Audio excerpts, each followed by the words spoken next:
পৃথিবীতে শ্রেষ্ঠতম প্রতিশোধ হলো চুপ থাকা। যে বা যারা তোমায় দিনরাত কথায় কথায় ছোট করে চলেছে অনবরত, তোমার ভালোবাসাকে বারবার হাসি খোরাক বানিয়ে অন্যকে আনন্দ দিচ্ছে, নিজেকে মহান বানানোর জন্য তোমার একটু মজা করে হেসে কথা বলাও যেখানে সামনের মানুষটার কাছে বিরক্তির কারণ হয়ে উঠছে, সে সমস্ত জায়গা থেকে নিজেকে সরিয়ে নিয়ে আসতে হয়।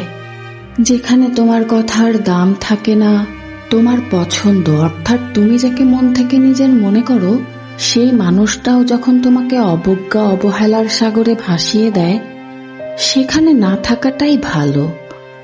কারণ তুমি যেমন তেমনটাই তুমি ভালো, অন্য কারো জন্য নিজেকে বদলাতে নেই।